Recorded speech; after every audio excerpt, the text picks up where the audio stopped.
Доброе утро, наши самые-самые ранние телезрители. Телеканал Якутия-24 начинает свою работу. Вы смотрите «Утро Якутии». Катерина Винокурова, Павел Танин. Приветствуем вас. В это утро, как и всю неделю с вами. И сегодня у нас какое число уже? Сегодня у нас уже, на секундочку, а что я буду вспоминать? 8 сентября, четверг, а это значит, что уже завтра, что? Пятница. И это повод немножко приулыбнуться. Завтра будем улыбаться во все 32. Да. И вот что сегодня мы и наши коллеги подготовили. Так мы расскажем, как в Якутске стартует форум Якутск 4.0.0. В нашем выпуске с нашими гостями станут участники данного форума. И мы в рамках, собственно, выпуска обсудим с ними, какие площадки будут работать, что будет обсуждаться на этом форуме. В общем, узнаем перед стартом этого мероприятия, стартует оно, кстати, сегодня, узнаем всю, так сказать, подноготную, можно сказать. Также вас ждут наши традиционные рубрики этого четверга «Мой доктор», «Пусть мама придет» и афиша. Познакомимся с репертуаром кинотеатров, которые можно будет посмотреть уже в эти выходные. Ну и, конечно, не забывайте, что мы работаем в прямом эфире. У вас всегда есть возможность принять участие в этом эфире. Номер телефона 8 914 273 4488. Свои сообщения можете туда отправлять. И, конечно, мы все прочитаем по возможности, как известно, мы, конечно же, еще попытаемся зачитать это в эфире непосредственно. Приветы, пожелания какие-то, просто поделиться хорошей новостью своей, личной можете. Все не возбраняется, только приветствуется. Ну а далее мы ознакомим вас с погодой на сегодняшний день. Сегодня в центральных районах в 6 часов утра температура воздуха составила 4-8 градусов тепла. В Заречной группе 6,9, в южных 3,6 градусов. В Вилюйской группе 5,6, в Нижнеленских 4,8, в западных 1,4 градуса, в Колыман-Дигирской группе от 7 до 12, в Янских 3,8, на северо-западе 2,5 градусов тепла. В 6 часов утра температура воздуха в Якутске составила 8 градусов, атмосферное давление 737 миллиметров ртутного столба, ветер западный 6 метров в секунду. Сегодня днем обещают небольшой дождь, ветер северо-западный 5-10 метров в секунду, температура воздуха днем составит 10-12 градусов тепла. Ну, как уже известно, сегодня четверг, а четверг, между прочим, считается одним из самых работоспособных дней. Ну, собственно, даже не то, что работоспособных, а день наивысшей работоспособности. Вот так это звучит.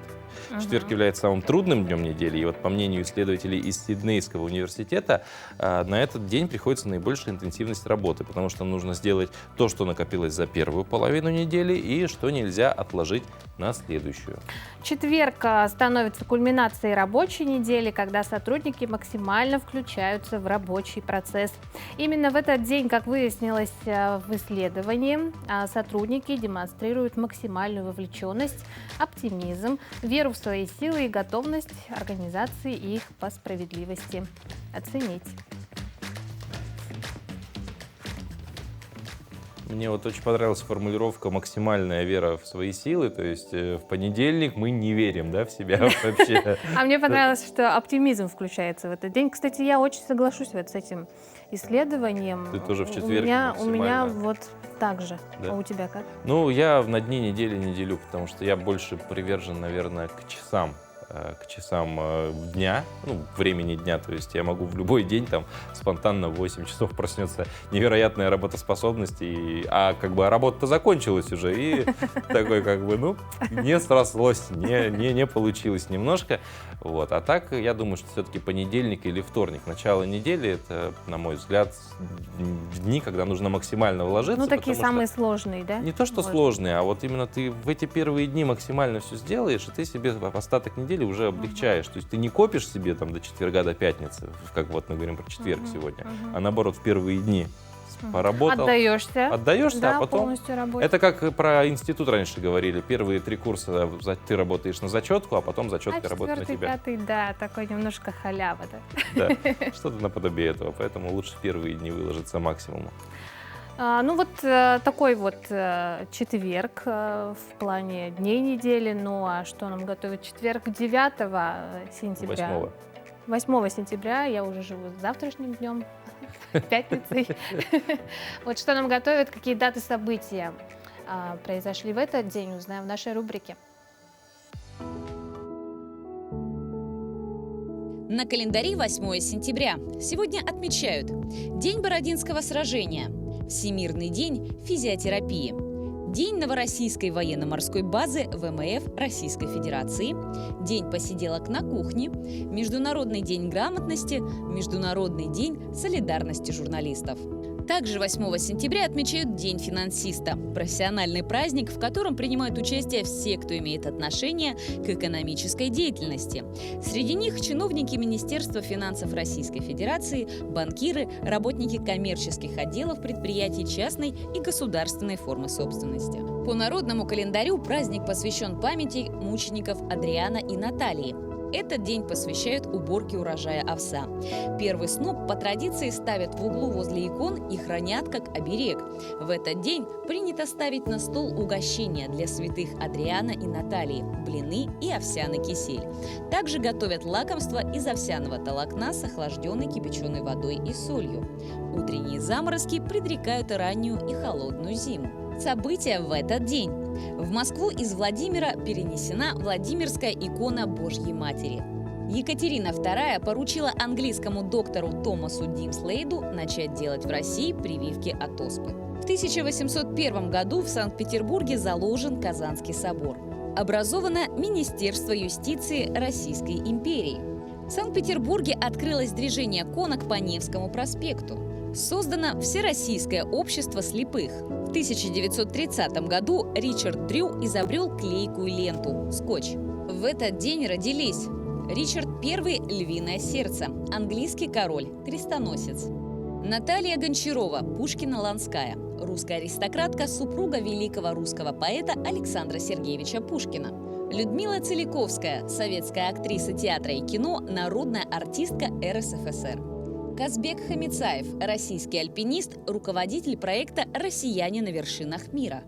Ия Нинидзе, грузинская и российская актриса театра и кино, певица, народная артистка Грузии. Именины в этот день отмечают Роман, Петр, Егор, Дмитрий, Георгий, Виктор, Адриан, Наталья, Мария. Вот возвращаясь к тому, что четверг наиболее работоспособный, возможно, неспроста именно сегодня в Якутске стартует в рамках юбилейных мероприятий, посвященных Дню города, свою работу начнет форум Якутск 4.0.0. Вот такое интересное название, 4.0.0.0. Да, мы напоминаем, что всю эту неделю в рамках дня рождения нашего города мы приглашаем гостей по данной тематике, приближенной. Сегодня про этот форум нам расскажут наши гости.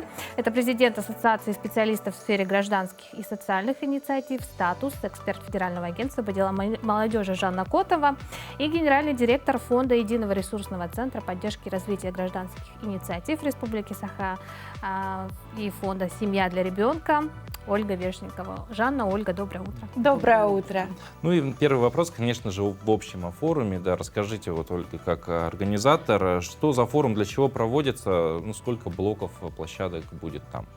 Да, действительно, мне кажется, мы на пороге уникального события. Городу 390 лет. Я, кстати, пользуясь случаем, поздравляю нас всех горожан с этим праздником. И в данный момент запустился форум 4.0.0 старт. По факту я бы сказала, что это возможность всех горожан принять участие в планировании, стратегировании, какой будет наш город через 10 лет.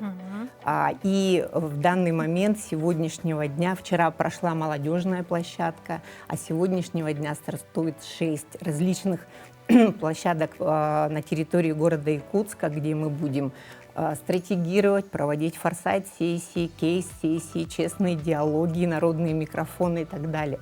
Программа обширная, и с ней очень подробно можно ознакомиться на портале Якутск 4.0.0. Вся архитектура там выложена. И я бы еще хотела отметить, что неравнодушные наши горожане могут принять участие в опросе да, каким мы видим город будущего, любим ли мы свой город и как мы можем принести свою пользу, кстати, и поучаствовать в общественных, волонтерских и других акциях, проектах и так далее.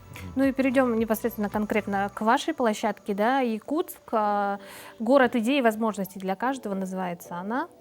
Да, действительно, это была инициатива окружной администрации. Мы партнеры «Единый ресурсный центр», так как мы работаем с лидерами городских сообществ и некоммерческих организаций. Это площадка для обмена опытом. Мы пригласили уважаемых экспертов для того, чтобы посмотреть, как развивается городская среда, допустим, город Пермь, Москва, да, Ханты-Мансийск и так далее. Но на нашей площадке сегодня мы, кстати, также, пользуясь случаем, приглашаем в Центр культуры и современного искусства имени Гагарина Можайского, 25. Мы с 10 утра начнем первую площадку, кейс-сессия развития территориальных общественных самоуправлений. То есть это как раз как мы, горожане, соседские центры, да, старосты подъездов, ТСЖ, руководители некоммерческих организаций, различных пространств, как мы можем изменить и улучшить нашу среду к лучшему, да, сделать наш город более комфортный, безопасный, интересный. И мы будем стратегировать и смотреть, какие идеи сейчас уже имеются, какие кейсы, да, есть успешные на территории города Якутска, и будем стратегировать, что мы можем сделать еще в будущем. А после обеда у нас будет очень интересный такой честный диалог на тему социальное волонтерство в новых реалиях. У нас появляются новые целевые группы, да, например, беженцы. У нас в прошлом году были пожары, мы пережили с вами пандемию. И как нам стать вообще, остаться и быть неравнодушным, настоящим активным горожанином, мы будем говорить об этом с Александром Гизаловым, который к нам сегодня вот прилетает из Москвы. Он известный общественный деятель. А завтра мы должны будем с лидерами некоммерческих организаций в общественном центре подвести как бы такие итоги, наши решения, планы для того, чтобы подумать, как нам усовершенствовать меры поддержки общественных инициатив, некоммерческих организаций. И мне очень нравится, что мы это будем делать вместе с властью. Чуть не успели до паузы пообщаться с Жанной, но обязательно это сделаем После короткой небольшого паузы перерыва. вернемся, продолжим обсуждать.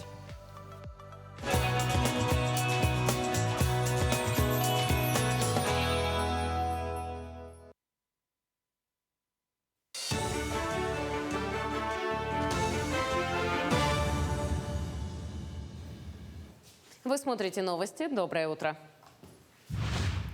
Дальневосточная ипотека продлена. Владимир Путин поручил продлить программу дальневосточной ипотеки до 2030 года. В этом году действие программы было расширено. Теперь ее могут получить не только молодые дальневосточники, но и врачи и учителя, независимо от возраста, сказал Путин.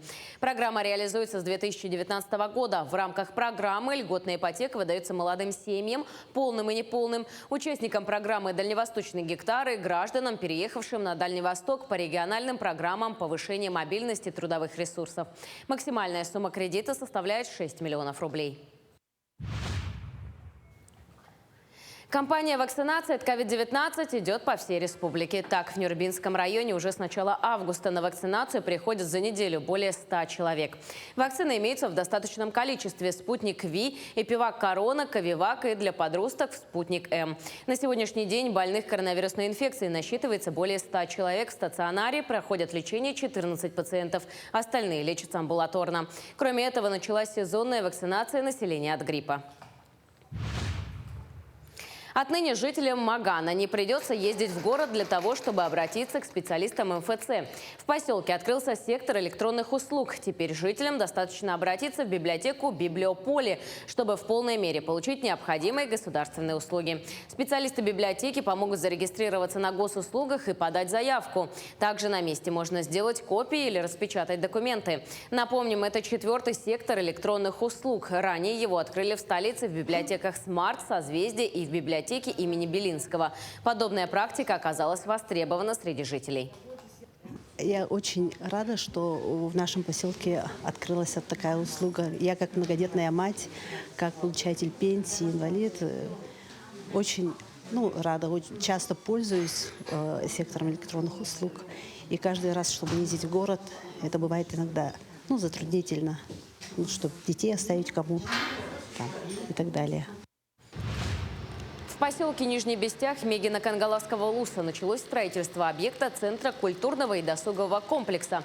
Центр будет строиться по федеральному проекту «Культурная среда» национального проекта «Культура». В текущем году стоит задача проектирования с получением госэкспертизы, планировкой территорий, отсыпкой и установкой свай. Общая площадь комплекса составляет чуть больше 3000 квадратных метров. Окончание строительства планируется в сентябре 2024 года. Формирование работы, стимул, мотивация и в целом смысл жизни и воспитания нового поколения и воспитания сегодняшнего поколения зависит от духовного, морального, культурного и эстетического воспитания людей. Благодаря решению Ильдархана Айсен Сергеевича Николаева, главы района, его команды, сформировалась единое мнение и поддержка национального и федерального финансирования. Чтобы сегодняшний день, благодаря тому фундаменту, который здесь будет обоснован, будет формироваться перспективное, новое, сильное, конкурентоспособное поколение, которое будет на века. Мы продолжаем с нашими гостями говорить о форуме 4.0.0. И конкретно у нас представители, гости площадки «Якутск. Город идей и возможностей для каждого». Да. Жанна, вопрос теперь уже к вам. Вы принимаете участие в форуме как эксперт. Ну вот какова ваша основная миссия? Чего как эксперт вообще от форума ожидаете? Ну, во-первых, я хочу поздравить всех жителей города Якутска с Днем города, пожелать развития, успехов, и чтобы каждый вклад каждого человека, каждого жителя был и чувствовался на этой территории. Поэтому с большим удовольствием всегда привожу сюда лучшие практики и, конечно, увожу отсюда лучшие практики, потому что тоже Якутску есть чем поделиться. Так приятно. Да, это радостно слышать. Да, и, конечно, как эксперт я ожидаю то, что первое, я постараюсь поделиться технологиями, да, буквально вот вроде только сентябрь начался, я уже приехала к вам с Камчатского края, да, была экспертом на первом всероссийском экологическом молодежном форуме, да, оценивали заявки, и была вот как раз на гражданском форуме 4-м, тоже проводили такой телемост в Калуге. Вот и тут я очутилась вроде только 8 число, а я уже с вами Еще, здесь. наверное, не осознали, Да, что вы в конечно. Якутске. Вот, и очень хотелось поделиться, безусловно, на площадках это теми технологиями, практиками, возможностями, которые есть. А у нас Россия страна возможностей, поэтому не забывайте, что есть такая платформа. И, уважаемые наши слушатели, заходите на нее, смотрите, там много-много ресурсов есть для вас, для каждого жителя.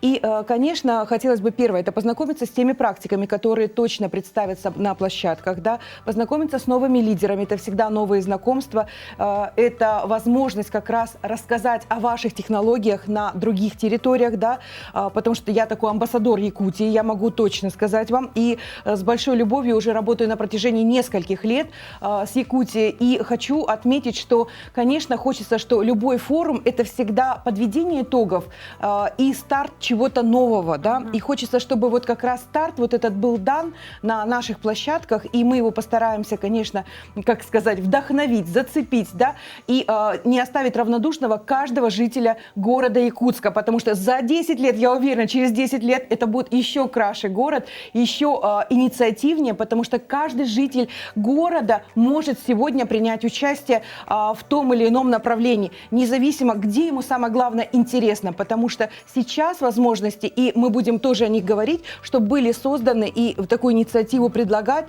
возможность грантового конкурса для физических лиц в городе Якутске, да, что когда мы видим, что сейчас не обязательно можно создавать юридическое лицо, да, некоммерческую организацию, вот, а, например, можно свои инициативы объединиться в инициативную группу и предложить решение и выиграть ресурсы. Но это нужно обсуждать, это нужно как раз предлагать, какие направления, и от этого, конечно, зависит активность каждого жителя, что он хочет предложить для своего города, для своей территории. Вот, ну, Вернемся к площадке. Якутск, город идей и Все это будет возможностей для людей. проходить в центре Гагарина, да? Да. Вот те, кто не могут попасть туда, ну, у них очень много идей, предложений. Как что могут им- они принять куда. участие? Мгм. Ну, я бы хотела сказать, что повторить, что есть портал Якутск 4.0.0, Мгм. где есть и вся программа форума, и главное, есть опрос, возможность пройти опрос, который составлял именно единый ресурсный центр. Вы можете свои решения, предложения направлять. Сегодня мы, кстати, уже в ДК имени Гагарина презентацию, такую срез по опросу. Мы уже видим, что 100% наши горожане, они неравнодушны, они готовы участвовать в различных событиях и приносить пользу своему городу. Это очень здорово. Но также есть потребность в общественных местах, таких соседских центрах, коворкинг-центр, площадках, где бы люди встречались, как раз делились своими, не знаю, идеями, возможностями и предложениями. И мне кажется, у нас... Оля, вы знаете, даже не только делились, мне Да. кажется, самое главное, чтобы они реально могли себя видеть Да. там и это делать, да, потому что предлагать мы все можем, но очень важно еще брать ответственность, чтобы это сделать. За это, да. и Да, воплощать правильные слова. свои идеи в жизнь. А будет ли возможность, допустим, ну, вот кто не сможет прийти непосредственно физически на форум, посмотреть выступления экспертов как-то дистанционно? Да, будет дистанционно, мы в эфир не будем выходить, но мы будем делать запись, все это будет размещено на портале, о котором я сказала, и на YouTube-канале Единого ресурсного центра. Лидеры некоммерческих организаций знают, куда нужно заходить, поэтому, конечно, можно всегда будет посмотреть, ознакомиться. Ну и общественный центр, я приглашаю в Единый ресурсный центр, 7-й этаж, Курашова, 24. Если хотите получить консультацию, упаковать свою идею в проект, участвовать в грантовом конкурсе, да, поделиться своими идеями, всегда можете прийти и найти экспертов, и я думаю, что отклик в сердцах наших сотрудников. И ресурсы, самое главное. Жанна, ну и что бы вы, может быть, хотели бы перед стартом, да, форума сказать? нашим Я хотела телезрителям? пожелать нам плодотворной работы, хотелось, чтобы все принятые решения воплотились в жизнь. И самое главное, не оставайтесь равнодушным, потому что каждый гражданин, я еще хочу раз отметить, может изменить свою территорию, то место, где он проживает или работает. Поэтому все в ваших руках. Ну, спасибо большое. Надеемся, Слава.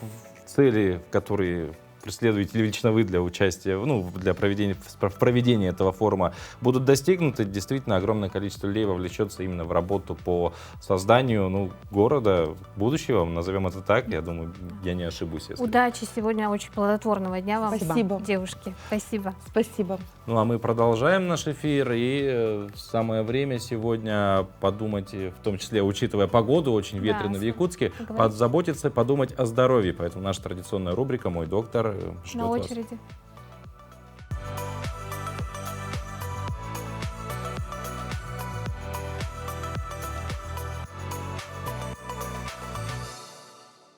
Доброе утро! Грибок вовсе не такой безобидный недуг, каким кажется. Он не только обезображивает ногти, но и подрывает иммунную систему организма. В запущенной стадии болезнь даже может вызывать интоксикацию организма и поражение внутренних органов. На начальных стадиях грибок не вызывает никаких неприятных ощущений, поэтому обращайте внимание на собственные ногти. Если появились ломкость, расслаивание, деформации или изменился цвет пластины, это тревожный сигнал. Для лечения обратитесь к дерматологу. Спреи или мази из рекламы могут не подойти. Заниматься самолечением не стоит, только врач может назначить правильную дозировку и продолжительность курса. Народные средства можно использовать, но только при условии, что их одобрил ваш врач. В редких случаях может быть показана операция по удалению ногтевой пластины. Что еще сделать? Соблюдать гигиену. Она важна не меньше, чем лекарства. Каждый день надевайте чистые носки, раз в неделю стирайте постельное белье. Не носите синтетические носки и ботинки, в которых вам жарко. Приобретите противогрибковую ультрафиолетовую сушилку для обуви. Она уничтожает грибки, бактерии и неприятный запах.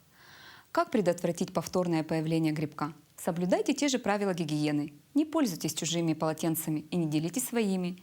Не ходите босиком в общественных бассейнах, душевых и раздевалках.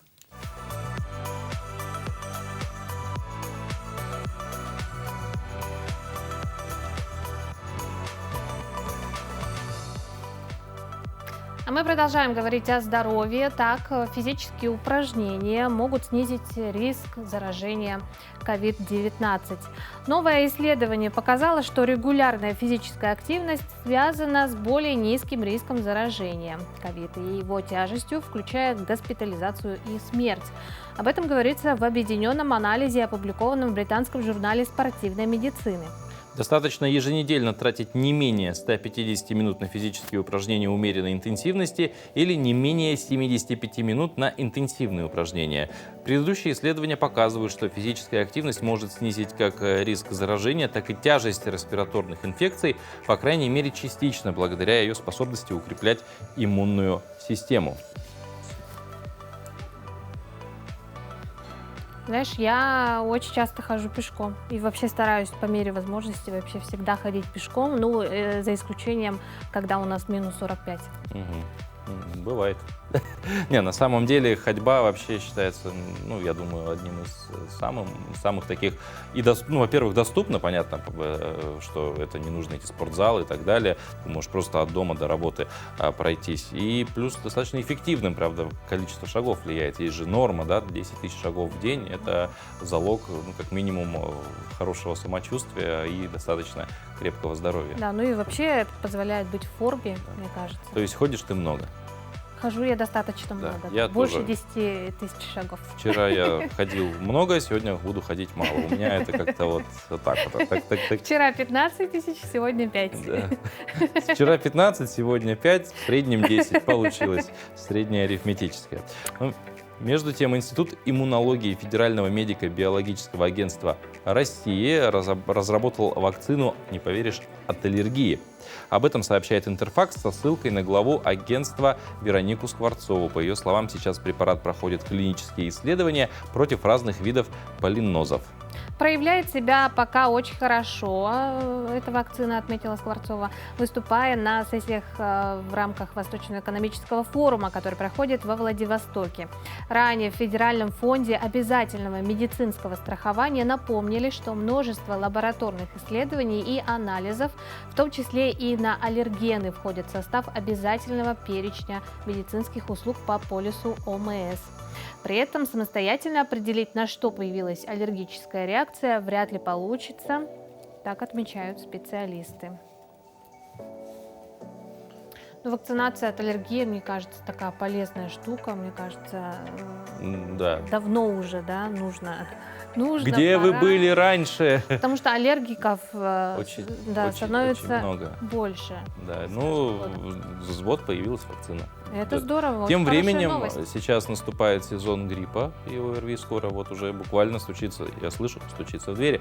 Поэтому, ну, рекомендуем, наверное, не забывать про то, что есть и вакцины от разных респираторных инфекций, которыми люди достаточно часто болеют. Ну и тоже не следует ими пренебрегать, потому что, ну, помогают они вашему организму, безусловно. Да, ну и вообще говорят, что осень – это самое такое подходящее время для вакцинации, да. В том числе и для ревакцинации. Ну а далее у нас на очереди рубрика «Пусть мама придет». Знакомьтесь, Толя. Нашему Толе 3 года. Он у нас ласковый, добрый, умный и веселый мальчик. Толя ползает, аппетит у него хороший. Да, сон спокойный. Он любит играть с другими детьми в разные игры. Толя очень активно действует с предметами, перекладывает их, бросает, стучит. А еще Толе нравится заниматься в музыкальном зале. Молодец. Хлоп-хлоп-хлоп, сам хлоп-хлоп, я красотка. Ага. Толя, посмотри, это кто? Кто это? Ляля. Ляля, кукла Ляля, да? Куколка Ляля хочет бай-бай. Ну-ка, покачай. Я тебе песенку спою, а ты покачай, хорошо? Покачай, покачай. Как и все малыши, Толя любит играть с игрушками в сюжетно-ролевые игры. Толе очень нравятся музыкальные инструменты. Ра-та-та-та-та. Давай. Ра-та-та-та-та. Ра-та-та-та. Еще. Ра-та-та-та-та.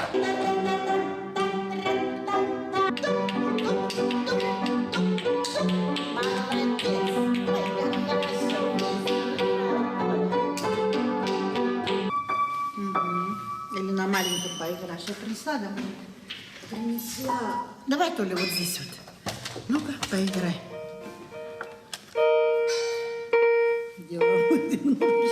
Давай, поиграй пальчиками. Вот так, пальчиками. У Толи есть определенные проблемы со здоровьем. К сожалению, он не ходит, но шустро ползает, не обращая внимания на свой недуг. Толя, как и все малыши, очень любознательный. Он не боится посторонних людей, проявляя искренний интерес и стараясь изучить что-то новое для себя. Мы надеемся, что наш Толя обретет любящую семью.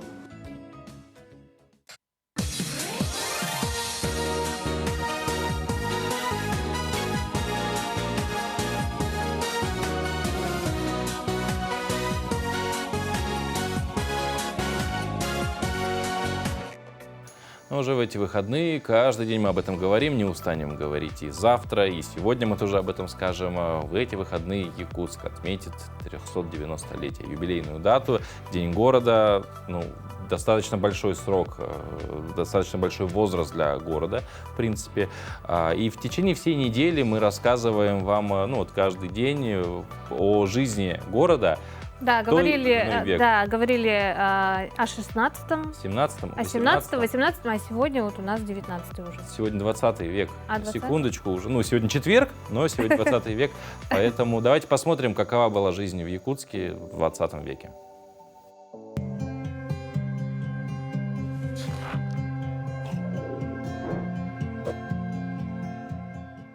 1905 год. Археологическая комиссия, видя настойчивость властей к сносу башен и стен, заявила губернатору, что Якутский острог является единственным образчиком деревянных крепостных сооружений 16-17 веков не только в России, но и в Европе. В 1907 году впервые залит каток на Заложном озере. Это было место народных гуляний, забав и катания на коньках. 1911 год. В городе заработала телефонная станция.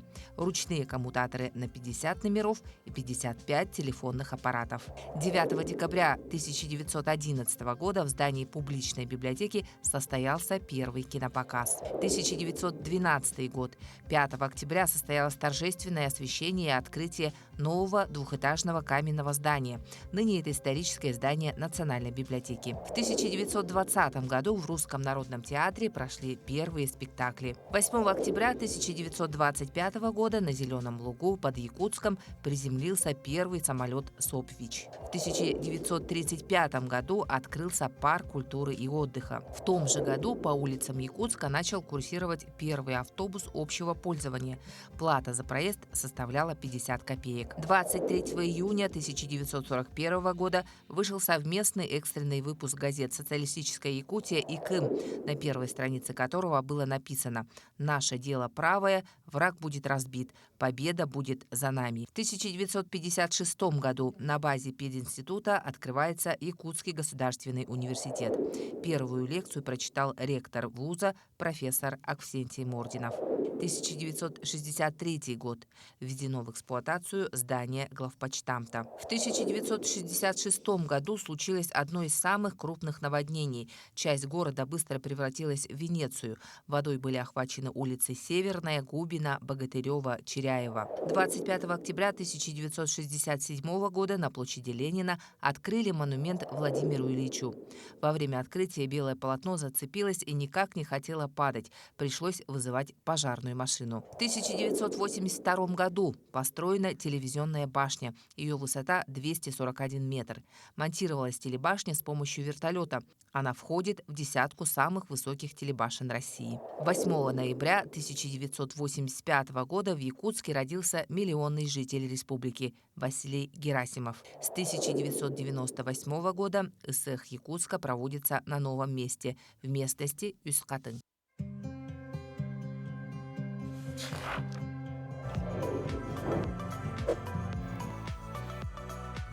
Мы уже начали говорить про форум Якутск 4.0.0.0.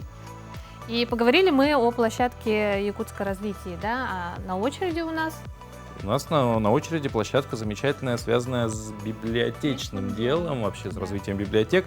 И у нас в гостях сегодня участники блока номер 4, начальник отдела по работе с регионами Департамента модельных библиотек Российской государственной библиотеки РООД Арина и директор Центральной библиотечной системы города Якутска Мария Андреева. Доброе утро, девушки. Доброе утро. Да. Напомните, пожалуйста, как блок ваш будет называться. Наш блок называется, ну, он входит в блок номер 4 всего форума, там же у нас получается 5 блоков, да, и социальный блок. Называется он у нас «Форсайт-сессия. Библиотечный Якутск». План развития до 2032 года. В год, когда нашему городу исполнится 400 лет, к чему и приурочен весь наш форум, конечно же, да, к чему должно все привести, что мы будем делать через 10 лет, как наш город будет жить, развиваться, в том числе и библиотеки города Якутска. Ну и в качестве экспертов тоже у вас приглашены, да, люди с разных городов, других, и Арина. Мы так понимаем, Арина, в качестве эксперта будете выступать. Числе, да.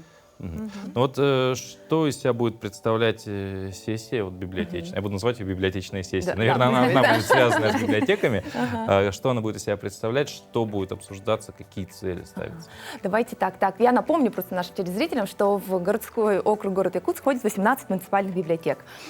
И сегодня на нашей форсайт-сессии мы будем все вместе разрабатывать план того, какими будут наши вот эти 18 библиотек через 10 лет в 2032 году. Мы выбрали за основу стратегию развития библиотечного дела Республики Саха-Якутия, которая была утверждена буквально недавно, в июле 2022 года. И поэтому содержательная часть будет по 5 направлениям. Наши участники будут работать вот по этим 5 направлениям. Первое — это библиотечное пространство, конечно, комфорт, который внутри, да. Второе — это книжные фонды, соответственно. Третье — цифровизация. Четвертое — это статус чтения. Наш регион же является читающим регионом. Статус носим, да. Ну и, конечно, то, что кадры решают все. Пятое — у нас будет направление касаться кадров. И вот по этим 5 направлениям мы должны будем придумать предложение в общую резолюцию нашего форума. Вот, Арина, вопрос к вам, как к эксперту. Какое у вас видение потенциала в развитии вообще библиотечной системы Якутска? Ну, на самом деле, наверное, сказать, безусловно, что в любом регионе есть потенциал, да, у кого-то больше, у кого-то меньше, но основываясь на моем личном мнении, на опыте работы, самое главное — это команда. Если есть команда, которая не боится браться за дело, горящие глаза, то все будет. А с Якутией мы уже давно работаем, не первый год. Вчера лично познакомились, и я думаю, что вот коллеги, глаза горят, и это самое главное. То есть команда это есть? Да. А с Якутией работаете давно, но в Якутске вы уже бывали? Первый раз. Первый раз? Да, так что с почином. Посетили наши шикарные новые библиотеки? Сегодня будет смарт-библиотека. Вчера мы в Маган ездили, да. Ух ты, как далеко. Да, показывали нашу очень красивую библиотеку в Магане. Так, ну вот мы поговорили уже, что итог сессии, он будет включен в резолюцию форума, поговорили, что в принципе о направлениях, но какие основные все-таки моменты сессии хотелось бы включить в эту резолюцию? Да, это очень важный вопрос на самом деле. Там, конечно, будет несколько моментов. Вот основное, первое, это, как я уже успела упомянуть, у нас в городе 18 библиотек. На самом деле всего 18. Также всего 18 учреждений культурно-досугового типа, ну как клубы, да, и 4 детские школы искусств. Поэтому мы хотим предложить такой проект, как план, наверное, да, культурная карта города Якутска, то есть учреждение культуры на карте города. Так как по охвату учреждений культуры у нас совсем на самом деле процент очень минимальный. А в указе главы номер 2046 Республики Саха-Якутия, да, который называется «Развитие города Якутска 2032 года», есть такой пункт, что учреждения культуры должны быть 10-минутной доступности для каждого жителя города. Вот это один из таких основных моментов. И второй момент — это то, что все-таки комплектование книг, то есть фонды библиотек, книга — это стратегический ресурс, да. Хотелось бы, чтобы оно было не где-то в конце списка, когда распределяют бюджет на год, да, а все-таки это социально значимые именно расходы именно для жителей и горожан. Ну и третье, так как мы носим статус чтения, хотелось бы также разработать и утвердить, предложить, по крайней мере, чтобы у нас была концепция по поддержке и развитию чтения города Якутска как столицы республики читающего региона. Вот. Арина, вот интересно, а как обстоят дела в других городах, да? В других городах, регионах. В рамках нас проекта «Модернизируются библиотеки» у нас, получается, к концу 2022 года уже будет 850 библиотек. Вот. А в Якутии из них целых 14, между прочим. Да, и 2 в Вот. Якутске, да. И на самом деле 83 региона, и что хочется сказать, что помимо того, что идут федеральные деньги, есть регионы, которые уже модернизируют и за свой счет, и вкладывают такие же деньги, даже больше. И вот мы вчера обсуждали, что в Якутии, пусть небольшую сумму, но тоже выделяют правительство на модернизацию своих региональных средств, на модернизацию библиотек. Это очень, на самом деле, отрадно. Все начинается с малого, безусловно. Вот, говоря про регионы, все-таки, понятно, мы хотим развивать свою систему, но всегда хорошо же ориентироваться на тех, кто впереди планеты, стремится к лучшему, скажем так. Можете ли вы сказать, допустим, в каких регионах сегодня, может быть, не то, что лучше всего, очень неплохо идет развитие, достаточно большими темпами, может быть? Первый на ум мне сейчас просто пришел, это, наверное, Красноярский край, потому что у них масштабная региональная программа, и их библиотеки, вы даже не отличите те, что сделаны за федеральные деньги, куда пришли 10 миллионов, такие же библиотеки делаются, такие же 10 миллионов выделяются из регионального на одну библиотеку бюджета. Все очень библиотечное дело поддерживается. Да, очень. И, конечно, стоит сказать, о площадке, где она будет проходить, в какое время. Да, она будет, форсайт сессии это начнется буквально через пару часов, с 10 часов в смарт-библиотеке, все мы знаем смарт-библиотеку города Якутска, в ней примут участие не только библиотекари, как многие, наверное, может, подумали, на самом деле очень много будет, организаций и ведомств от нашего города, поэтому мы очень надеемся, у нас будет, надеюсь, очень продуктивный день, и мы в конце, целый день будет до 6 вечера, там также будут наши читатели, присутствовать, и мы в конце, может быть, мы про резолюцию думаем, предугадываем, а может, что-то будет новое, о чем придут наши участники к чему-то еще более, может, интересному. Это может быть, вполне, потому что, я думаю, люди все-таки любят читать, и библиотека с чтением связана непосредственно. В общем, спасибо большое, что ответили на наши вопросы. Да, плодотворного дня вам всем. Надеемся, в резолюцию войдет все, что хочется в нее внести. Спасибо большое. А далее наш эфир продолжит выпуск новостей.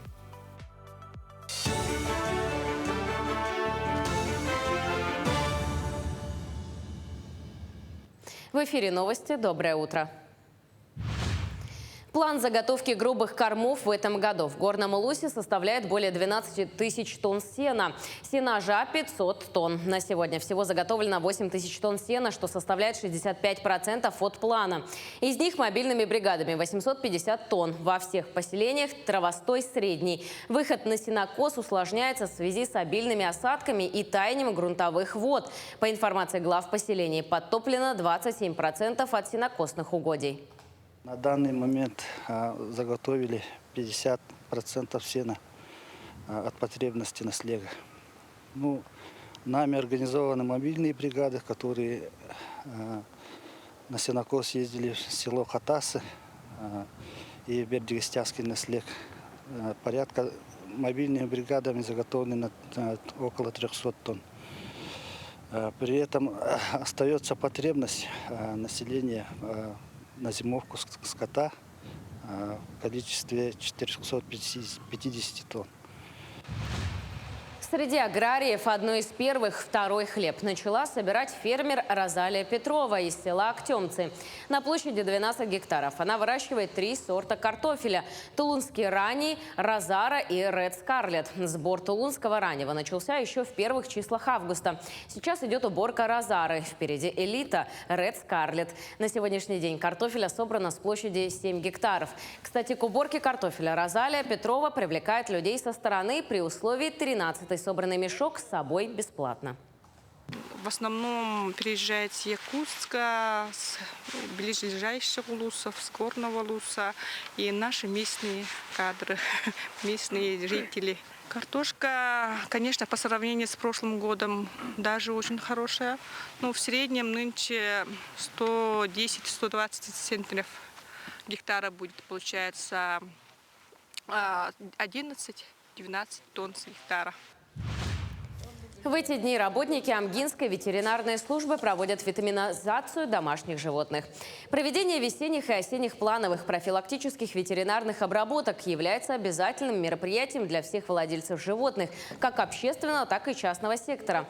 В плановые профилактические ветеринарные обработки, кроме вакцинации животных, входит и взятие крови для исследования на различные болезни животных. Каждый владелец должен знать, что проведение данных мероприятий обеспечивает эпизоотическое благополучие не только территории, где находятся животные, но и всей области в целом. Всех поголовно берем кровь на исследование на лейкоз и бруцеллез. И на аллергические реакции туберкулез, паратуберкулез. Если все отрицательно хорошо, после этого ставим вакцинацию, делаем вакцинацию, лептоспироз и энтерококковая инфекция, сибирская язва. Витаминизацию обязательно делаем, чтобы хороший приплод пошел. На этом все. Хорошего дня.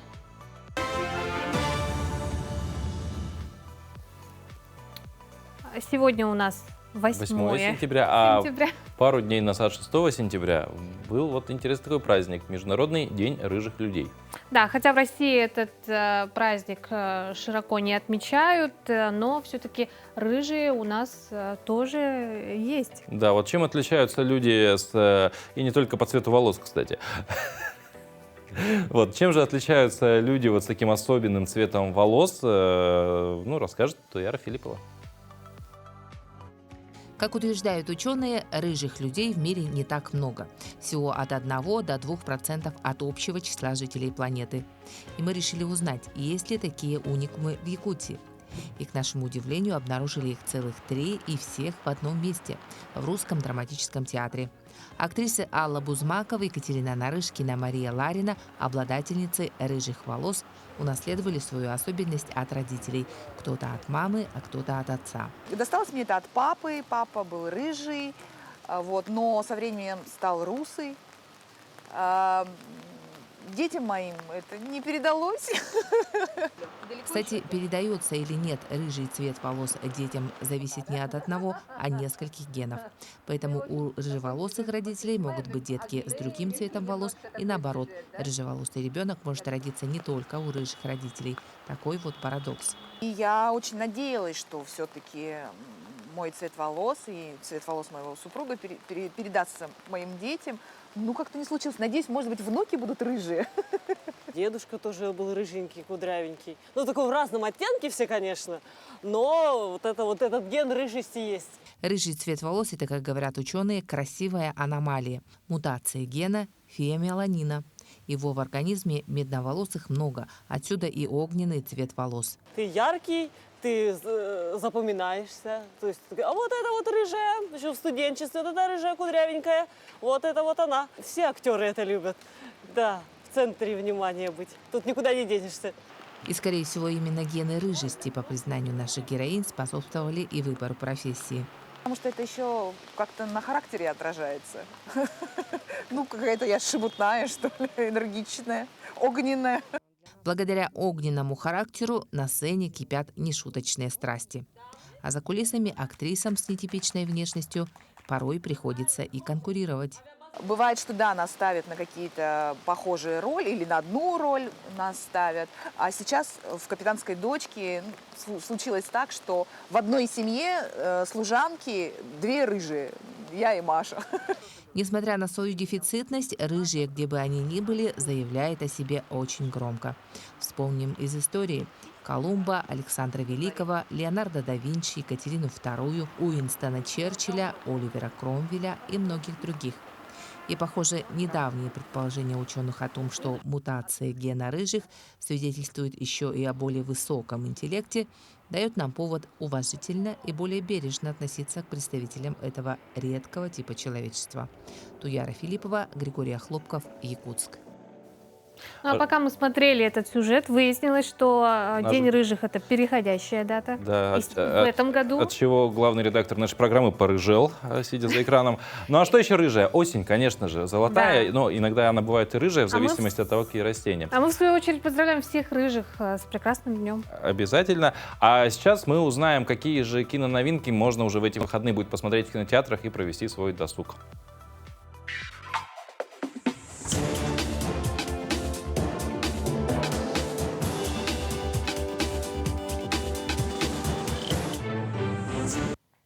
Доброе утро!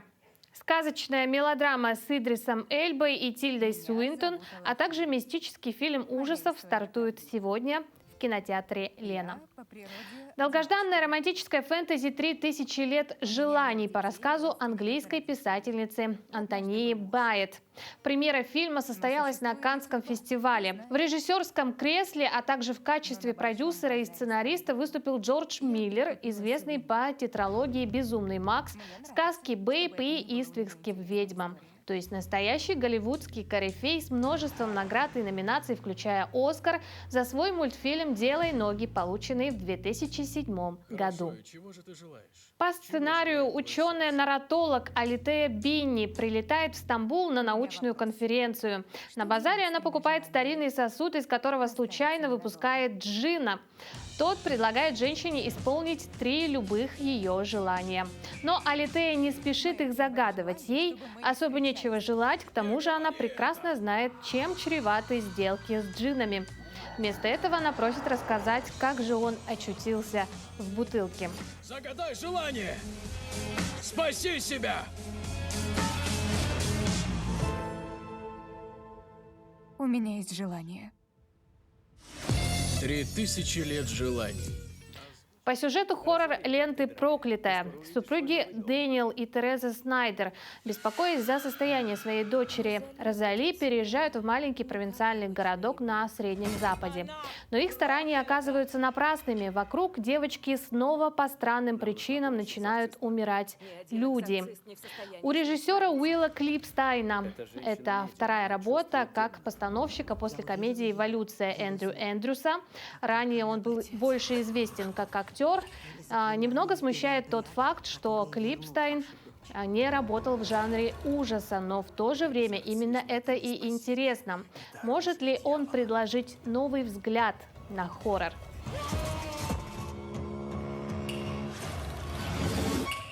Проклятая. Омен возвращается.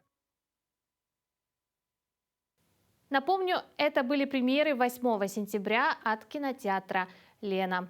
Я желаю вам приятного просмотра.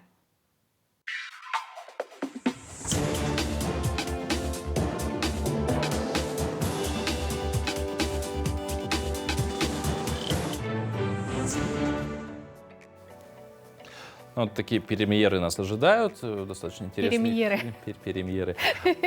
Премьеры. Премьеры. Новое слово. Неологизм будет. Тем не менее, если вы собираетесь сегодня в кино, я думаю, ну, если вдруг вы в отпуске и не знаете, что происходит на улице, еще не выходили из дома. Стоит одеться по погоде, кстати, ветер очень сильный. Да, и давайте немножко еще раз поговорим о погоде, что же вообще сегодня в Якутске происходит на улице. В 6 часов утра в городе Якутске температура воздуха составила 8 градусов, пока еще со знаком плюс. Атмосферное давление 737 миллиметров ртутного столба и ветер западный 6 метров в секунду. Сегодня днем небольшой дождь, ветер северо-западный 5-10 метров в секунду. Температура днем прогреется всего лишь до 10-12 градусов. Ну что, все еще бабье лето, вроде бы как. Ну, судя по температуре, уже нет, к сожалению. Ну, нормально. Ну, ветром охлаждается очень сильно, поэтому старайтесь сегодня шарфики, шапочки обязательно надевайте, что я говорю. Надевайте шапочки и шарфики, укутывайтесь, не продувайтесь. Желаем вам сегодня отличного дня, хорошего настроения. Увидимся завтра в это же время на Якутия 24.